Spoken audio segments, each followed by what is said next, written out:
Okay, so in this video, in this tutorial, I'll be showing you how to add watermarks to any picture you've taken. So there are different types of watermarks. Some people, they don't use text as logo on an image. I've already shown you how to do that in WhatsApp the other day, right? Then some people, they have logos that has been designed for them already. So those type of logos, you would normally give your graphic designer or somebody that does logos to do your logo for you, right? I'm also available for logos, but my logos are expensive. I'm also available for logos, but they are very expensive. But the truth of the matter is, you would have had your logo designed by a graphics designer. Now, the format that the graphic designer is giving you will be a PNG file. That is, has no background. It has no white background or anything at all behind it. It's only that logo alone. Are you getting it? That's the format you ask for. So that anytime you put it on any image, it just sits there. It doesn't have any white background on it. So let me show you the first way, which is to bring in a logo that has been designed already by a graphic designer. So I'm going to go to the folder where I have the logo.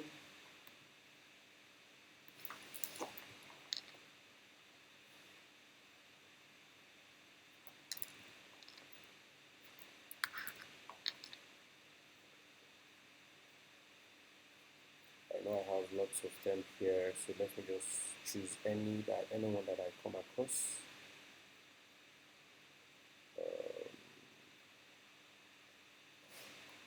Okay, I think this is one of them. Okay, which one is this? I can't really see this very well, but let me try this. Okay, this is the Tunelu Visuals film. Okay, I know there will be a couple of other ones here. Okay, let's even assume this is the logo, right? Let's assume this is the logo. So the question is, how do you, like I've always told you, easiest way to import in Photoshop, minimize your window, then anything you want to drag it into here. Now, you know I'm not creating a new file. I'm just bringing that picture on this picture. Are you following me? That picture on this picture. So I'll just drop that logo there. Are you getting it? Now, when you drop it, depending on the size of that logo, anytime you want to increase the size of something or reduce the size, always drag it from the diagonals. Are you following me? You should always what? Drag from diagonals. It is wrong for you to drag vertically or horizontally. Drag from where?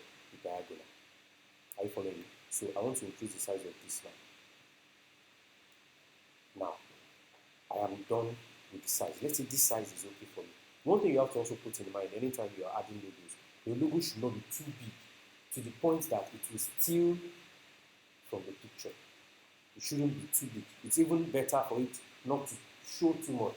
It's just there for people to know that you're the one that took it. You're not putting it to cover whatever is important that people need to see, right? So for this one now bear in mind, this is not a photography logo, like I said. So for this one now, I can decide to put it here. I always advise anywhere you're putting your logos, it should be at the lower part, either left, center, or right. Yeah, left, center, or right. Right bottom, left bottom, or lower bottom, or middle bottom, anyone. Do you understand? Now, let me look for a proper photography logo to import, because that is not a photography logo. And I saw one just now. Let me see if I can find it again. Okay, this is one of them. Let me see if there is another one here that I can easily bring in.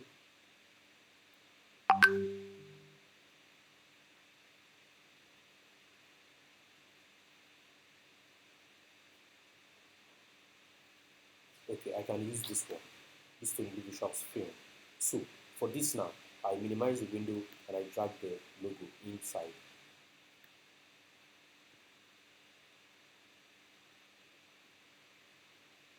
Can you see? It is showing now. Now, the beautiful thing about you adding your logo is it shouldn't be too big. Just make it visible. That's all you need to do. I get it. Some people don't even put logos on their works. There are some of my pictures I don't even put logos on them because I'm uploading them to my Instagram page.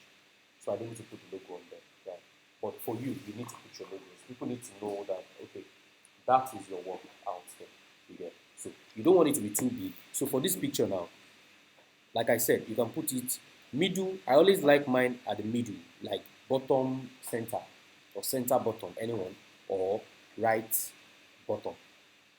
You get. So for this one now, if I notice the too tiny, nobody would see that it is there. I can easily increase the size. Can you see I'm dragging from diagonal? Just a little, not too much. It's okay for me. I press enter.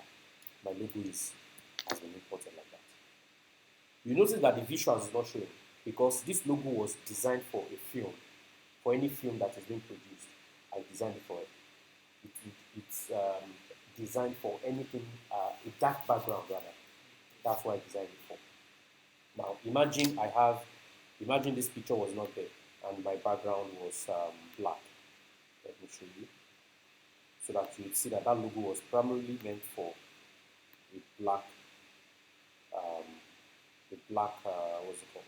So this one now, this layer, I can just paint this layer with color black. Then you see how well the logo will sit. Just to show to you that it was designed for films. Now look at it. That's how it will sit if it was a black background. Right. I'm just showing you to prove that this logo was for film, all those short films I used to do. So, but your logo is always best for it to be white color. White is the best. If you use color, sometimes you will be shooting some colored images, it will not show. Now another question you want to ask is, if it is white and you've snapped maybe the sky or you snap something white, how will it show? In that case, you can change it to black or gray color.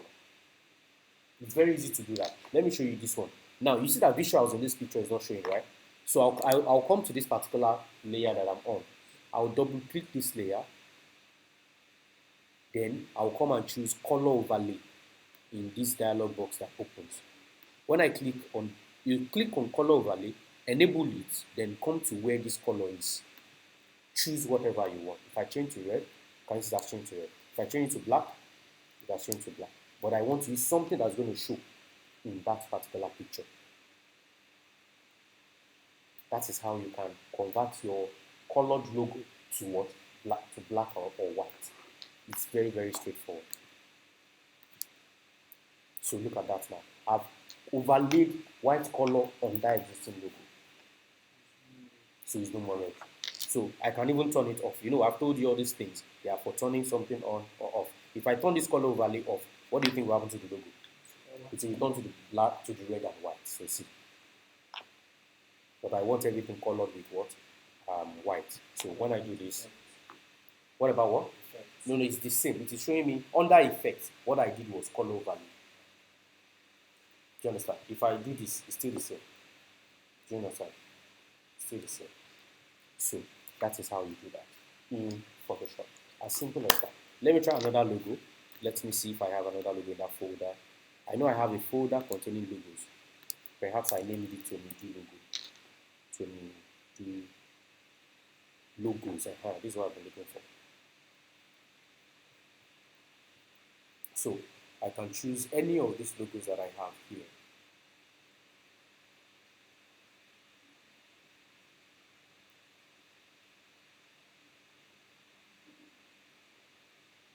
It's going to show me a preview so I can easily know what is coming out. Okay, I know this is square logo gold luxury white, square logo Lux Weddings, square logo Lux Weddings. I think it should be this one, hopefully. Let's check. So I'm going to bring this in. I think it's for my weddings. Yeah.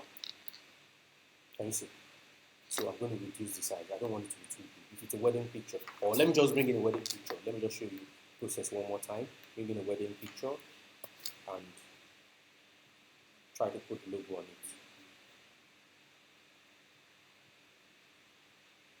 Let's say I can use this. I know I've put logo on this already. I've put logo on this. I've not put logo on this. So let me try to work with this one. It's meant to show me all the previews, but let's see what's going on. I don't know this image that I'm picking, but I'm just guessing.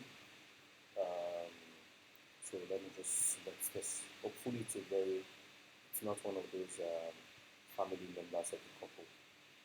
I just need a wedding image. Lucky for me, right? So I can just go to where I have the logo now. Logos, minimize the window, then bring the logo in. Yeah, can you see it is very big for this picture? What do? I'll just reduce from the diagonals, like I said. Just make it very small. It doesn't need to be too big. People just want to see that it is you that's there. That's all. This is even too big right now. I don't like it being too big. Are you following me? Just want something very, so that when anybody checks, they will know it is you. It doesn't have to be very big. Once you make your logo too big, you're already spoiling the picture. This is okay for me. Sometimes I can even go like this. So this white now, can you see it's not showing very well because the dress is white. So what do? But it has shadow. I added shadow while creating the logo. So what will I do? I can double click here again on the logo, so I will do the same color overlay again. I can now use black or gray. I like gray. The black is always too much on pictures. I don't like that black. I always like something like this. Yes, this is fine for me. So what is making it not very sharp is because of the shadow that was there initially. If I want to reduce this, I can still reduce it. But this is okay for me actually. Yeah, this is okay. Not too big, not too small. It's just showing in the right proportion. That's all for this. Yeah, for me, I like middle. I can put it to the right. I always use this middle or the right. Most times. Most times, always in the middle. Can you see? I like the middle a lot. It's very okay. The picture is balanced, you know. Then you're good. That's how you have the using Photoshop. Thank you. Bye for now. See you in the next video.